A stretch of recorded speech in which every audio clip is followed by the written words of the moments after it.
నమ శివాయ నమ శివాయ ఓం నమ శివాయ. ఇచ్చినా నువ్వు నమస్కరించకపోయినా ఆయన ఊరుకుంటాడు. నువ్వు ఎన్ని తప్పులతో ప్రవర్తిస్తున్నా ఆయన ఊరుకుంటున్నాడు కాబట్టి సరిపోతుంది. ఆయనే శిక్ష వేస్తే వెంటనే ఎలా ఉంటుందో చూడండి. అవకాశం అవకాశం అవకాశం ఇస్తూ ఉంటాడు ఆకాశమూర్తిగా. మారుతాడేమో మారుతాడేమో మారుతాడేమో అని చెప్పిస్తూ ఉంటాడు, చూస్తూ ఉంటాడు. నీకు చెప్పితే కోపం వస్తే నీ కర్మ, నీ ఆకాశం మూసుకుపోతుంది, నీ అవకాశాలు సన్నగిల్లిపోతున్నాయని గుర్తు.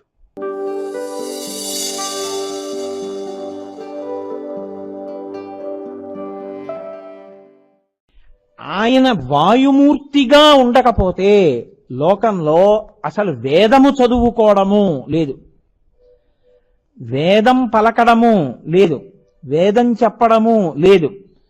అక్కడతో అయిపోయిందా? వేదం నువ్వు చదువుకోకపోవచ్చు, కానీ నీకు వర్షం కావాలి, ఒక యజ్ఞం చెయ్యాలి. నీకు ఒక ప్రయోజనం నెరవేరాలి, ఒక హోమం చెయ్యాలి. నీకు శత్రుభయం వచ్చింది, ఓ చండీ హోమం చెయ్యాలి. నీకు చదువు కావాలి, ఒక సరస్వతి హోమం చెయ్యాలి. నీకు విఘ్నాలు పోవాలి, ఒక గణపతి హోమం చెయ్యాలి.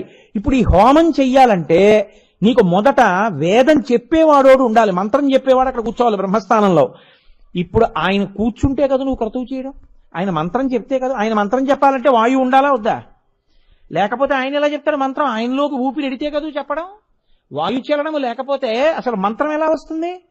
కాబట్టి స్వాధ్యాయము లేదు, వషత్కారము లేదు, వీటితో పాటుగా నిష్క్రియ పని అన్నది లేదు. ఎందుకు లేదు చెప్పండి? పని ఎందుకు ఉండదు అంటే బయట పని లేదు అని మీరు అనుకోకూడదు. పని అంటే ఒక సమిధని ఇలా తీయడం, సమిధలు పట్టుకురావడం. ఇప్పుడు సమిధలు పట్టుకురావాలి అంటే దర్భలు పట్టుకురావాలండి. అందుకే ఆ కృష్ణ మృగంగా తిరిగినప్పుడు ఇంద్రుడు నిర్ణయించాడు ఈ భూమి మీద దర్భలు బాగా దొరకాలి అని. అందుకే ఇక్కడ దర్భలు దొరుకుతాయి. ఎప్పుడు జింకలు తిరగాలి ఇక్కడ నిర్ణయించాడు. అందుకే జింకలు తిరుగుతుంటాయి ఇక్కడ ఎక్కువ, వేదభూమి కనుక ఇది.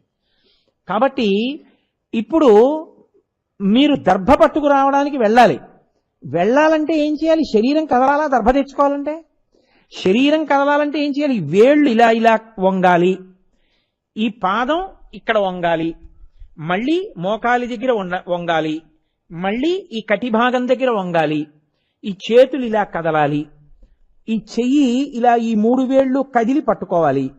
ఇలా ఎడం చేత్తో పట్టుకుంటే కుడి చేత్తో దాన్ని కింద కొయ్యాలి. ఈ కదలికలన్నింటికి క్రియలని పేరు. ఈ కదలికలన్నీ ఉంటే మీరు ఏమైనా పట్టుకొస్తారు, ఏదైనా చేస్తారు. తినడం దగ్గర నుంచి, కూర్చోవడం దగ్గర నుంచి, పడుకోవడం దగ్గర నుంచి ఏ కదలిక ఉండాలన్నా ఇవన్నీ ఇలా కదలాలి. ఇవి ఎందుకు కదులుతాయో తెలుసా అండి? ఇలాగా వాయువుకి ఒక లక్షణం ఉంది, అశరీర. ఆయనకి శరీరం ఉండదు వాయువుకి. శరీరం లేకపోయినా ఆయన ఏం చేస్తుంటాడంటే ప్రతి శరీరములోకి వెళ్ళి ఆయన శరీరములను పరిపాలన చేస్తుంటాడు. అది ఆయనకున్న గొప్పతనం. అది పరిపాలన. త్రిలోకీశ అన్న మాటకి ఉగ్ర శబ్దంతో అన్వయం అక్కడ వస్తుంది. ఆ వాయువు లోపలికి వెళ్ళాడనుకోండి, లోపలికి వెళ్ళి ఏం చేస్తాడంటే ఆయన కదులుతాడు, లోపలంతా తిరుగుతాడు. ఆయన తిరిగితే ఇవన్నీ కూడా ఇలా ముడుచుకుని వంగి తిరిగి చేస్తాయి. ఆయన లోపల తిరగడం మానేశాడు అనుకోండి, అందుకే ఇక్కడ ఆగిపోతుంది. ఈ తీయడం ఆపేశాడు, విడిచిపెట్టడం ఆపేశాడు. అందుకే శవం 1 గంట లోపల అప్పుడప్పుడు చిన్ని పిల్లికూత శబ్దం వస్తుంది, ఉలిక్కి పడుతుంటారు. నేను ప్రత్యక్షంగా అటువంటి అనుభవానికి ఒకసారి గురయ్యాను. అదేంటి బాబాయ్ శవం పిల్లికూత కూసిందని. ఏమవుతుందంటే లోపల ఉండిపోయినటువంటి వాయువు మెల్లగా రంధ్రాల్లోంచి బయటికి వెళ్ళిపోతుంది. అది వెళ్ళిపోయి ఇంకెక్కడెక్కడెక్కడో ఉండిపోయిందంతా వెళ్ళిపోతుంది. వెళ్ళిపోయిన తర్వాత లోపల గాలి తిరగదు. తిరగకపోతే ఏమైపోతుందంటే స్తంభీభూతం అయిపోతుంది, జడీభూతం అయిపోతుంది. దారుభిహి అంటారంటే, దారుభిహి అంటే కర్ర. కాలట్టుకుని ఇలా పైకెత్తారనుకోండి, కాలు ఒకటే లేవదు, మొత్తం శరీరం లేచిపోతుంది. కొయ్యి అయిపోయాడండి అంటారు. తలట్టుకుని ఇలా అన్నారనుకోండి, మొత్తం లేచిపోతుంది. దారుభిహి ఎందువల్ల అయిపోతుందో తెలుసా అండి? అశరీర శరీరస్తు వాయు చరతిపాలయన్. తనకి శరీరం లేకపోయినా వాయువు శరీరంలోకి వెళ్ళి పరిపాలన చేస్తాడు, కదుపుతాడు. ఇలా వంగడానికి, తిరగడానికి, ఇవన్నీ వంగడానికి, కీళ్లు వంగడానికి, ఇలా మెడ తిరగడానికి వాయువు లోపలికి వెళ్ళి తిరగడమే కారణం. ఆ వాయువు తిరగడం ఆగిపోయింది అనుకోండి, అంతే స్తంభీభూతం అయిపోతుంది. 1,000,000 మంది వైద్యులు కూడి వచ్చిన కాని మరణమయ్యడి వ్యాధి మాన్పలేరు, లక్షాధికారైన లవణమన్నమే కాని మెరుగు బంగారంబు మింగబోడు. అంతే, ఆయన ఆగిపోయాడు అనుకోండి, ఇది దారుభిహి, ఇది కర్రలా, ఇలా ఎత్తితే ఇలా నించుంటుంది, ఇలా పడేస్తే ఇలా పడిపోతుంది, ఇలా తిప్పితే ఏదో ఓ ఉండ తిరిగినట్టు తిరుగుతుంది, మొత్తం తిరిగిపోతుంది. ఇప్పుడు క్రియ ఎలా జరుగుతుంది? వాయువు లోపలికి వెళ్ళి బయటికి రాలేదు, వాయువు తిరగడం మానేసింది. ఇప్పుడు ఎవరు కదులుతారు చెప్పండి నాకు? ఎక్కడున్న వాళ్ళు అక్కడే ఉండిపోతారు. అదే జరిగింది ఉత్తరాఖండలో రామాయణంలో. హనుమ కింద పడిపోతాయి, వాయువు చలనము నాపేశారు, సమస్త భూతములు జడీభూతములు అయిపోయి. కాబట్టి ఇప్పుడు కదలికలన్నీ ఆగిపోతాయి ఆయన లేకపోతే. ఇన్ని కదలికలు ఉన్నాయి అంటే ఆయన వలనని. ఆయనే పరిపాలన చేసి కదుపుతున్నాడు. నేను ఈ ఉపన్యాసం చెప్తూ ఇలా అన్నానంటే ఆయనే, నేను చూస్తే ఆయనే, నా కనురెప్ప పడి పైకి లేస్తే ఆయనే, నీ పలికితే ఆయనే, నాలో ఊపిరి కదిలితే ఆయనే. ఆయన్ని ఎక్కడ చూస్తావు? ఆయన నిరంతరము నీ ఎందుకు కదులుతున్నాడు. ఆయనే కదలకపోతే నీకు కదలిక లేదు. అది ఉగ్రహ. ఇప్పుడు చెప్పండి, అది కోపమా అనుగ్రహమా? పరిపాలనలో పరిపాలనే అయింది. అది త్రిలోకేశ. ఇప్పుడు ఈ వాయు రూపంలో 3 లోకములను ఆయన కదుపుతున్నాడు. కాదు కాదు, తానే కదులుతున్నాడు గాలి రూపంలో. అందుకే కదలకుండా భూమిగా రక్షిస్తాడు, కదిలి వాయువుగా రక్షిస్తాడు. అదే ఆయన గొప్పతనం, అది ఆయన పరిపాలన. త్రిలోకేశ. గాలి కదిలినట్టు ఇది కదిలితే నిలబడలేరు, ఇది నిలబడినట్టు గాలి నిలబడిపోతే మీరు బతకలేరు. ఇది కదలకూడదు, అది కదలకుండా ఉండకూడదు, అలా కదుపుతాడు. అది ఆయన గొప్పతనం. అగ్ని కిందకెళ్ళకూడదు, పైకే ఎక్కాలి. అందుకే మీరు అగరపుల్లు ఇలా పట్టుకుంటే పైకి ఎక్కుతుంది కానీ కిందకెక్కదు. నీరు పైకెక్కకూడదు, కిందకెళ్ళాలి. నీరు పల్ల మెరుగు, నిజము దేవుడు ఎరుగు. ఆయన ఒక్కొక్క దానిలో ఒక్కొక్కలా ధర్మం పెట్టి మనల్ని కాపాడాడు. లేకపోతే నీరు ప్రవహించకపోతే మనం ఎక్కడ బతకాలంటే అందరం నీళ్ళు ఎక్కడ అక్కడికే పోయి ఉండాలి. కాకినాడలో ఉండడానికి ఏముండదు, ప్రవహిస్తున్నాయి కాబట్టి ఎక్కడికి కావాలంటే అక్కడికి వస్తున్నాయి.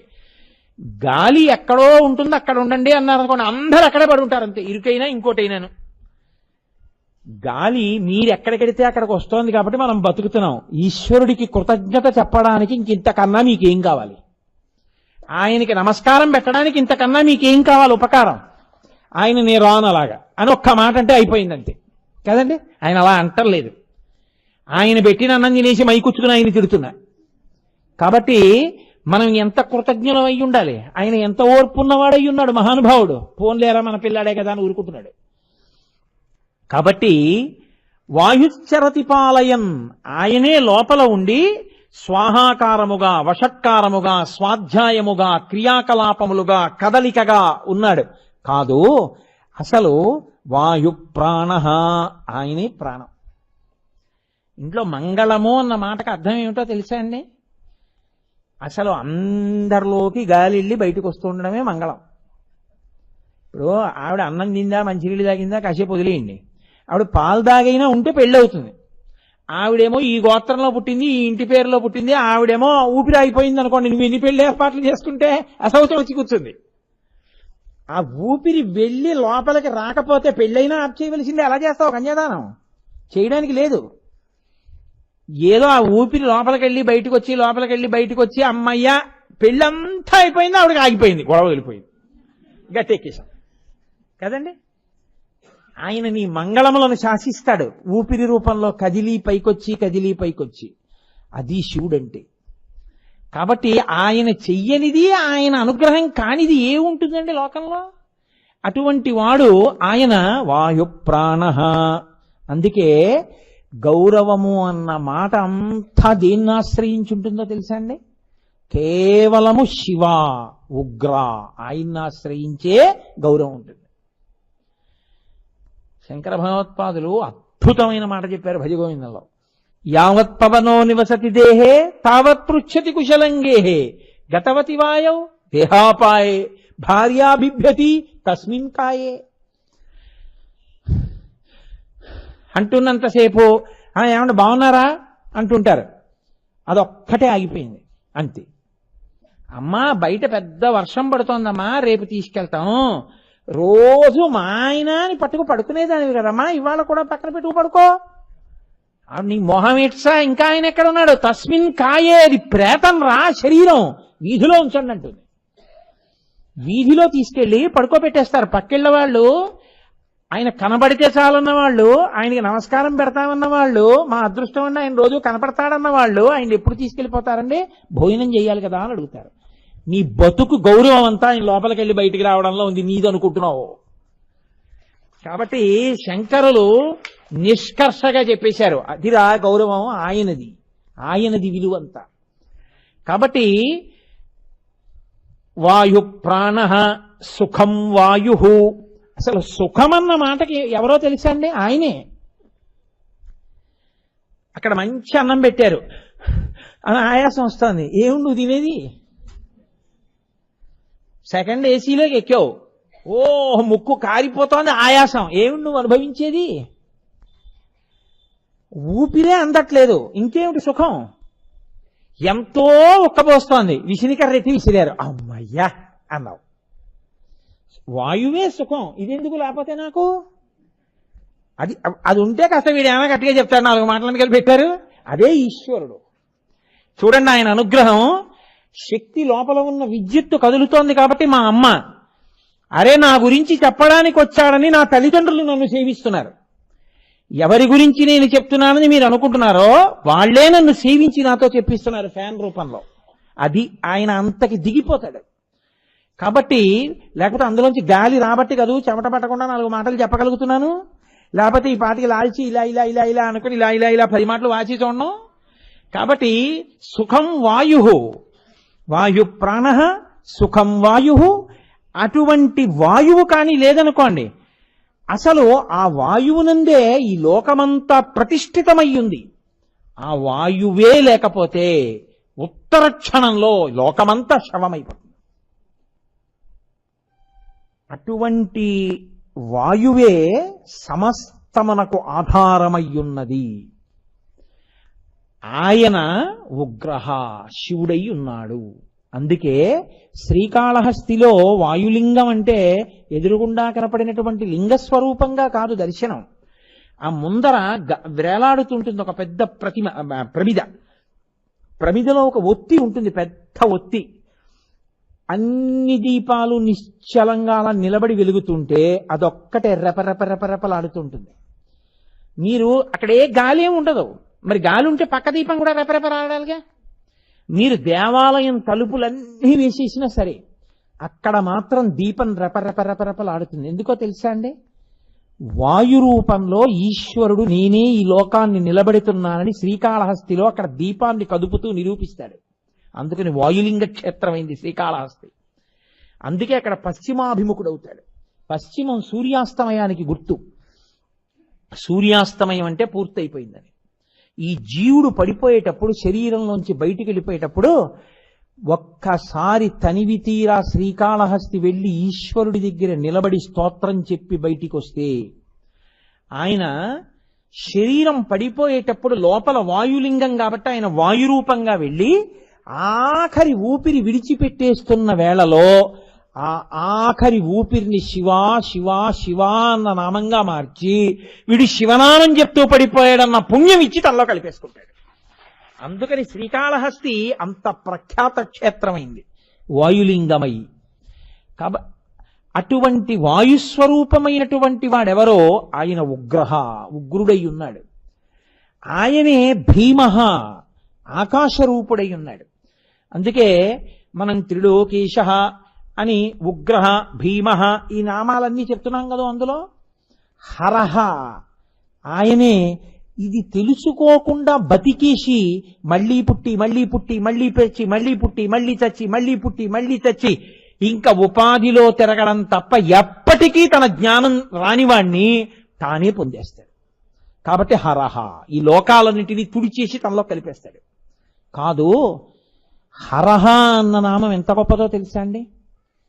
అయ్యా, ఇన్ని వేదాలు, ఇంత వాంగ్మయం అన్నీ శివుడి గురించి చెప్తున్నాయే, మరి మేము ఇన్నాళ్ళు ఏమీ చెప్పలేదే, ఆయనకి దూరంగా బతికేశామే, ఇన్ని పాపాలు చేసేశామే, మరి ఎలా ఆయన అనుగ్రహం అనుకున్నవాడుట ప్రవహించేటటువంటి నది దగ్గరికి వెళ్ళి ఆ నదిలో 11 మాటలు తల ముంచి తీసి హర హర హర అని 11 మాటలంటే వాడి పాపములన్నిటినీ కడిగేస్తాడు, తీసేస్తాడు.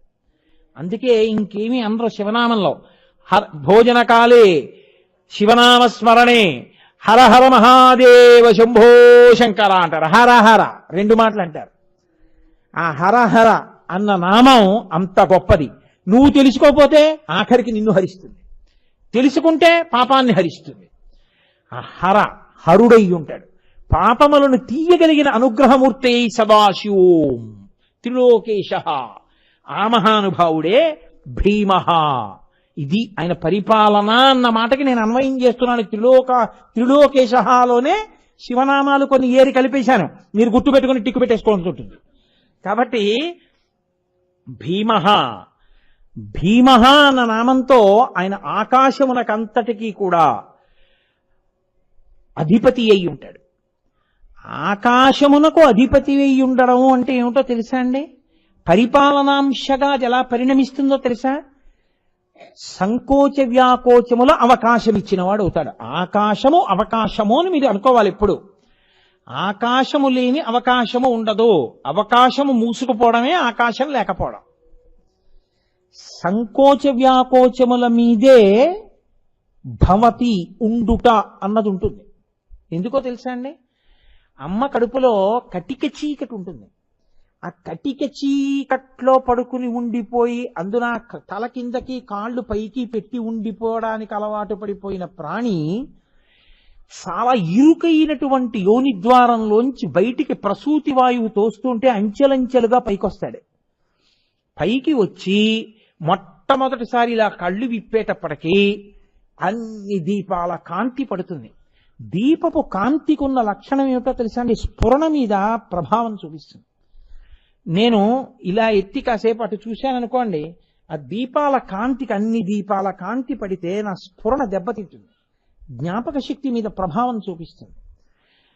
అన్ని దీపాల మధ్యలో పిల్లవాడు పుట్టగానే అంత వెలుతురు ఒక్కసారి చూడగానే ఏమవుతుందంటే వాడి ఊపిరితిత్తులు పనిచేయడం ఆగిపోతాయి. లోపలి మలమంతా కూడాను ఊపిరి ఆగిపోతుంటే గడ్డకట్టేస్తుంది. బ్లాక్ స్టూల్ అంటారు. నల్ల రాయిలా గడ్డకట్టేస్తుంది. గుండె యొక్క స్పందన ఆగిపోతుంది. ఆగిపోగానే మృత్యువు ఆసన్నం అయిపోతుంటే ఆ పసివాడికి జగదంబ అమ్మలోకి ప్రవేశిస్తుంది. ప్రవేశించి నా బిడ్డ అన్న భావన కలిగి ఒక గొప్ప పొంగు వస్తుంది. అది పిల్లి కానివ్వండి, పంది కానివ్వండి, కుక్క కానివ్వండి, అమ్మ కానివ్వండి, ఏది కానివ్వండి, అది మాతృత్వానికి ఉన్న గొప్పతనం. జగదంబ ఆవహిస్తుంది. జగదంబ ఆవహించగానే తల్లి యొక్క స్తనములలోంచి కోలోస్ట్రమ్, ఒక డాక్టర్ గారు పెద్ద పుస్తకమే రాశారు దీని మీద, కోలోస్ట్రమ్ అనబడేటటువంటి పసుపచ్చటి ముద్ద ఒకటి విడుదలవుతుంది. అమ్మ నా బిడ్డ అన్న సంతోషం కలగగానే స్తన్యాన్ని పిల్లాడి నోట్లో పెడుతుంది. వాడు తెలిసో తెలియకో ప్రాణం పోతుండగా అంటాడు. అనగానే ఆ కోలోస్ట్రమ్ నోట్లో పెడుతుంది. అది వెళ్ళగానే ఊపిరితిత్తులు మళ్ళీ ఇలా సంకోచ వ్యాకోచములను పొందుతాయి. గుండె మళ్ళీ lub dub lub dub lub dub కొట్టుకోవడం మొదలవుతుంది. ఈ ఊపిరి మళ్ళీ అందుకోగానే లోపల శరీరానికి బాధ పెట్టేస్తూ గడ్డ కట్టేసినటువంటి నల్లటి మలాన్ని ఈ కోలోస్ట్రమ్ బయటికి తోసేస్తుంది. బ్లాక్ స్టూల్ బయటికి వెళ్ళడానికి, ఊపిరితిత్తులు కదలడానికి, గుండె కొట్టుకోవడానికి కోలోస్ట్రమ్ కారణం అవుతుంది. అటువంటి కోలోస్ట్రమ్ ని లోకంలో సృష్టించిన వాడు సర్వేశ్వరుడు. మా అమ్మ, ఆవిడే అమ్మలోంచి వ్యుత్పత్తి అయి బయటికి వస్తుంది. అలా ఇప్పుడు చచ్చిపోతున్నటువంటి పిల్లవాడు మళ్ళీ బతికాడు. ఆ గుండె కొట్టుకోవాలంటే గుండె పనిచేయడం మీరు ఎప్పుడైనా ఎక్కడైనా చూశారో లేదో, నేను ఒకసారి బెంగళూరులో ఒక సైన్స్ ఫేర్ లో ఒక డెమాన్స్ట్రేషన్ లో చూశాను. అది ఎలా ఉంటుంది చూపించినప్పుడు నిజంగా ఏదో గోనెగుడ్డ రంగులో దాన్ని చూస్తే నేను ఆశ్చర్యపోయాను, ఇలా ఉంటుందా గుండె అంటే అని. అది దాని కండరములు ఇలా ఇలా సంకోచ వ్యాకోచములు పొందుతుంటాయి. ఊపిరితిత్తులు ఇలా బుడగ మూసుకుని తెరుచుకున్నట్టు ఇలా మూసుకుని ఇలా తెరుచుకుంటూ ఉంటాయి. దీనికి చోటు లేదనుకోండి, ఇంకేం తెరుచుకుంటుంది? అది ముడుచుకు తెరుచుకోవడానికి, గుండె కొట్టుకు తెరుచుకోవడానికి, అన్నం తింటే కడుపు కండరములు ఈ సంచి సాగడానికి, దీనికి అంతటికీ కూడా ఈశ్వరుడు లోపల అవకాశం ఇస్తాడు. ఆ అవకాశము ఆకాశము. ఆ ఆకాశం ఉండబట్టి బతికావు. ఇది పరిపాలన. ఆ ఆకాశాన్ని మూసాడు అనుకోండి, ఎక్కడైనా బ్లాక్ పడిందంటారు. హార్ట్కి బ్లాక్ పడిపోయిందండి, స్టంట్ వేశారంటారు. అంటే ఆ మార్గం మూసుకుపోయింది కాబట్టి ఇంకో మార్గాన్ని ఇలా ఇస్తారు, వేరే వేసి బైపాస్ చేశారు, ఇంకో అడ్డదారి ఇచ్చారు, ఇంకో స్టంట్లోంచి ఎడుతుంది. అలా వేయడం ఆలస్యం అయితే బ్లాక్ పడింది కాబట్టి పడిపోతాడు. ఆకాశం మూసుకుంది, పడిపోయాడు. బ్రెయిన్లో బ్లాక్ పడింది అంతే. ఎక్కడో బ్రెయిన్ నెర్వ్లో బ్లాక్ పడింది, పెరాలిటిక్ స్ట్రోక్ వస్తుంది, పక్షవాతం వస్తుంది, ఎటు వచ్చిందో అటువైపు వస్తుంది. ఆకాశము బ్రతుకుటకు అవకాశము. ఊళ్ళో అన్నీ చూస్తున్నావు, నీలో ఆకాశం ఏమైనా పాడవుతుందేమో చూసుకుంటున్నావా? ఎక్కడన్నా మూసుకుపోతుందేమో? మూసుకుపోవడానికి వీలు లేకుండా నీ ఇంటి నీటి గొట్టాలు 2 ఏళ్లు పడితే నాచట్టేస్తాయి. 70 ఏళ్ళు 80 ఏళ్ళు నాచు పట్టకుండా ఇందులో రక్తం తిరుగుతూనే ఉన్న పుల్లకంపు రాకుండా ఇంత మంగళప్రదంగా దీన్ని నిలబెట్టిన వాడికి నమస్కారం చేయని వాడు కృతజ్ఞుడు కాదండి. వాడు భీమః, వాడు ఆకాశరూపుడై ఉన్నాడు. ఇక్కడ బయట వాడు అంతటా ఉండి అన్నినీ తనలో పెట్టుకున్నాడు. బయట తాను కవచంగా ఉండి అన్ని తనలో ఉంచుకున్నాడు. ఇప్పుడు ఈ వేదిక, ఈ భూమి, గుళ్ళు, ఈ గోపురాలు, మనము అందరం ఆయన బొజ్జ. ఆకాశంలో ఉన్నాం, ఉండడానికి అవకాశం ఇచ్చాడు. ఓ ఇంట్లో ఉంటే చూడండి, ఉండడానికి అవకాశం ఇచ్చారండి ఆయన అన్నాం. నాకు అవకాశం ఇచ్చినందుకు కృతజ్ఞతలు అంటాం. అసలు అవకాశం ఇచ్చిన మొదటి ఆకాశ రూపుడు ఆయనే. అలా అందరికీ అవకాశం ఇచ్చిన వాడిని ఏమని చూపిస్తావు? నువ్వు ఏమీ చూపించకుండా గోడ మీద మ్యారేడ్ దళాలు వేసేసి ఇదే చిదంబరలింగం అని నమస్కారం చేయిస్తారు. ఇన్ని కదలికలకి ఆయన అవకాశం ఇచ్చాడు. అందుకే చిదంబరంలో నటరాజస్వామిగా ఉంటాడు. చిదంబరంలో నటరాజనడానికి కారణం అది. కాబట్టి ఆయన భీమః, హరః, రుద్రః, ఉగ్రః, త్రిలోకేశః, ఇన్ని రూపాలతో మహేశ్వరః పరిపాలన చేస్తున్నాడు. ఇది ఆయన యొక్క గొప్పతనం. ఇన్ని చేస్తూ సదాశివః. అరే వీడు, నేను ఇంత ఊపిరిచ్చాను, ఇంత అవకాశం ఇచ్చాను, వీడు నాకు నమస్కారం కూడా పెట్టడేమిరా? వీడు తినేస్తుంటే ఈ పొట్ట సాగాలి, సాగడం మానేసింది అనుకోండి, ఇంకేం తింటావు? ఇది సాగాలి, కడుపు సంచి, అందుకే సాగుతుంది. అది కడుపు ఒక సంచి, ఆ సంచి సాగే గుణంతో ఉంటుంది.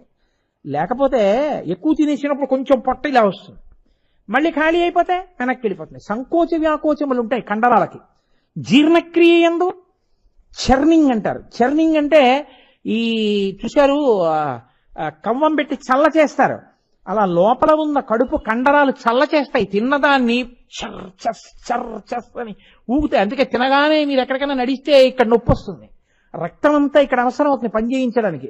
మీరు నడిస్తే కాళ్ళకు కొంత వెళ్తే ఇక్కడ నొప్పి వస్తుంది, రక్తం తక్కువ ఇంది, లోపల పదార్థం జీర్ణం చేయలేదు. మీరు కూర్చుంటే ఆ రక్తాన్ని కూడా పుచ్చుకుని జీర్ణం చేసేస్తుంది. మీరు బయట ఉన్నది అది వేరు, మీరు వేరు. మీరు పుచ్చుకున్నాక అది మీది, మీరు తినేశాక మీరుగా మార్చేస్తుంది. మీరుగా అంటే నేను తిన్నది నేనుగా మార్చేస్తుంది. ఇలా ఉంటే కమలాఫలం వేరు, నేను వేరు. ఇప్పుడు ఇలా నేను పుచ్చుకుంటే నాది, నేను తినేస్తే నేను. చేసేసేవాడు శివుడు. ఆయన ఆ పిప్పిని వదిలించేస్తాడు, దాన్ని నేనుగా మార్చేస్తాడు. ఇప్పుడు కమలాఫలం ఏది? నేనైపోయింది. ఇది చేయించగలిగిన ప్రజ్ఞారూపుడు ఆకాశరూపుడు భీముడు. కాబట్టి అటువంటి మహానుభావుడు ఆయన ఇన్ని నామాలతో ఏం చేస్తున్నాడు? ఆయన త్రిలోక పరిపాలన చేస్తున్నాడు. మనతో యజ్ఞం చేయించి హవిస్సులు దేవతలకు ఇస్తున్నాడు. మీరెళ్ళి వర్షం కురిపించండి అని దేవతల చేత మనకు భోగాలు ఇప్పిస్తున్నాడు. ఇంతమంది ఇన్ని ఎందుకు చేస్తుంటారు? ఆయన శాసనానికి భయపడి చేస్తుంటారు. ఇన్నిగా ఉండి పరిపాలన చేస్తుంటాడు.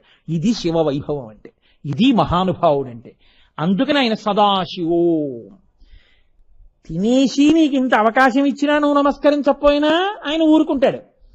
నువ్వు ఎన్ని తప్పులతో ప్రవర్తిస్తున్నా ఆయన ఊరుకుంటున్నాడు కాబట్టి సరిపోతుంది. ఆయనే శిక్ష వేస్తే వెంటనే ఎలా ఉంటుందో చూడండి. అవకాశం అవకాశం అవకాశం ఇస్తూ ఉంటాడు ఆకాశమూర్తిగా. మారుతాడేమో అని చెప్పిస్తూ ఉంటాడు, చూస్తూ ఉంటాడు. నీకు చెప్పితే కోపం వస్తే నీ కర్మ, నీ ఆకాశం మూసుకుపోతుంది, నీ అవకాశాలు సన్నగిల్లిపోతున్నాయని గుర్తు. కాబట్టి ఇది శివుడంటే, ఇది మహేశ్వర వైభవం అంటే. కాబట్టి ఇవాళ నేను ఒక 5-6 నామాలు పూర్తి చేసేసాను.